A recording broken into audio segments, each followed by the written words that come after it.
Good day, I'm Lisa Rowan. This is your JIS News for Wednesday, May 14, 2025.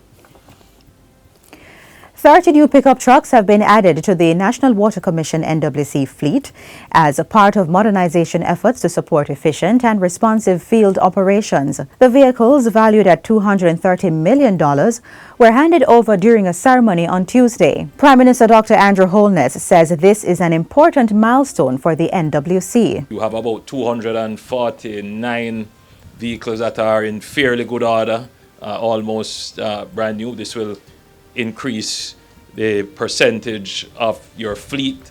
Minister with responsibility for water, Matthew Samuda, says the investment shows how dedicated the water agency is to its responsive service. We are investing the dividends from sound economic management, from sound utility management, to ensure that the Water Commission delivers against its promise to you, to ensure that your government delivers against its promise to ensure that by 2030, all citizens have potable water and sanitation. Minister Samuda adds that approximately 8 water trucks are in procurement, and the NWC is in the process of procuring 2 vacuum ejector trucks to serve the downtown and the Spanish Town areas. All National Insurance Scheme pensioners are to receive an increase in their benefits following a 17% uptick in the National Insurance Fund, NIF. Minister of Labour and Social Security Colonel Charles Jr.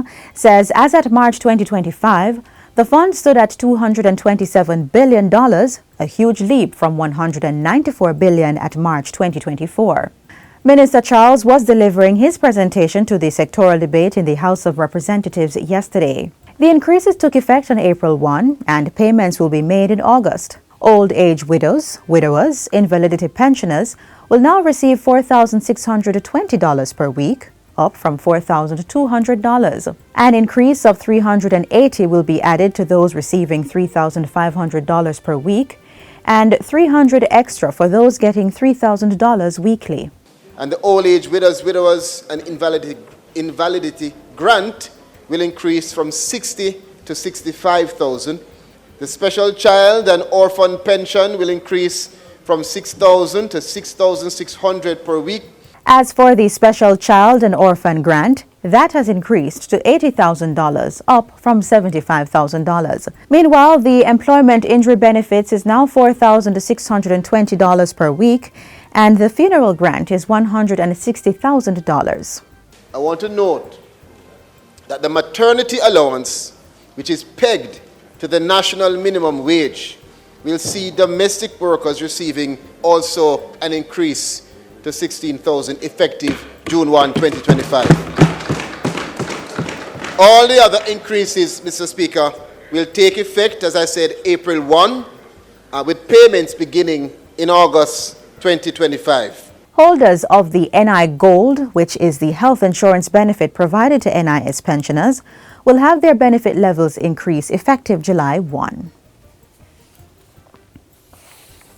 The National Insurance Fund, NIF, will be undergoing a series of high-priority interventions to maintain its efficiency and standard of performance. Among them is the continued revision and implementation of investment policies aimed at minimizing risk exposure. There will also be a strategic review and realignment of the fund's real estate assets to improve overall portfolio performance.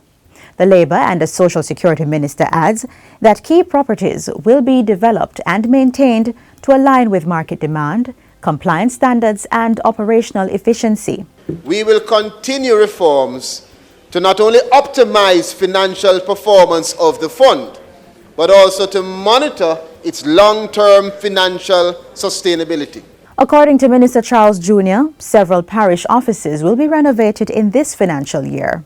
These include Harbour Street, Knutsford Boulevard, Ripon Road, and the Trelawney and St. Mary Parish offices. Architectural design for the Clarendon Parish office has started and will be advanced in this financial year. A group of 4 strawberry greenhouse farmers has secured $43 million in financing from the Development Bank of Jamaica, DBJ, to expand and upgrade their farming operations. The scope of work includes construction and rehabilitation of 2 greenhouses, outfitting them with advanced evaporative cooling systems powered by solar energy units. Agriculture Minister Floyd Green has praised the DBJ for its support and also the farmers for applying sustainable methods that are yielding year-round strawberry production. He was speaking at the recent Strawberry Cluster Open Day in Mandeville. Ultimately, we have to boost productivity. Ultimately, we have to drive sustainability. We want our farmers to move from only being able to produce 4 to 5 months out of the year to 8 to 9 to right around the year. Those are the systems that we know we can craft here in Jamaica so that our farmers get better returns on investment. And that's why we will continue to invest in research. The funding also assisted recovery efforts for one of the farmers whose greenhouse was severely damaged during last year's hurricane season. I personally would like to express my sincerest gratitude to the Development Bank of Jamaica, as achieving this goal would have taken a little longer without their investment. Among the beneficiaries of the funding were Synergy Business Solutions, Abbey Garden Farm, Jiconi Table of Jamaica Limited, and Adams Valley Farm. Previously announced changes to Jamaica's motor vehicle registration and fitness certification processes are set to take effect on July 1, 2025. Transport Minister Darrell Vaz gave the update during the opening ceremony of the Jamaica Auto Show 2025 held on Saturday at the National Arena. Under the updated measures, newly purchased vehicles receiving fitness certification for the first time will have those be valid for 5 years. Vehicles 10 years older or less will be certified for 3 years, while those older than 10 years will require annual fitness certification. Regarding motor vehicle registration, motorists will be able to register their vehicles for up to 2 years. Current options are either 6 months or 1 year. Minister Vaz reiterates that the certifications will be issued electronically. These certifications will now be issued electronically, eliminating the need for physical documents such as the MVRC decal sticker, printed motor vehicle registration and fitness certificate. This digital shift brings tangible value. It reduces the government's reliance on costly certification papers embedded with physical security features and the production of decals, generating substantial savings. Minister Vaz asserts that the new method will be more convenient for motorists. Motorists will be notified via email and directed to a secure portal by entering 2 key pieces of information. They can access summary details or download a PDF of their registration or fitness. Businesses and service providers will also benefit, as the same portal allows for quick and easy verification when conducting transactions with vehicle owners. And finally, construction is now set to get underway for a 3-bedroom unit under the Indigent Housing Program in Manchester. Minister of Local Government and Community Development, Desmond McKenzie, broke ground on Friday in Porus. In addition to the 3-bedroom house for Yvette Nation, 4 other units will be built on the same property, including a 2-bedroom unit for her brother, Robert Nation. The family lost their home to fire last year. Minister McKenzie says the construction is set to begin immediately once the tender has been approved.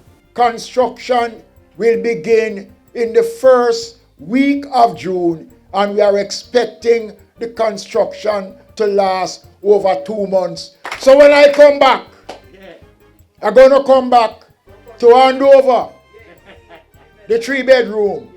But in the process, the construction of the 2-bedroom will be well in advance. In the meantime, Minister McKenzie says the National Land Agency has granted permission to construct a water shop in the area. Once we have concluded the paperwork, we will move expeditiously to commence the construction of that water shop for the residents of those communities. And that's it for JIS News Today.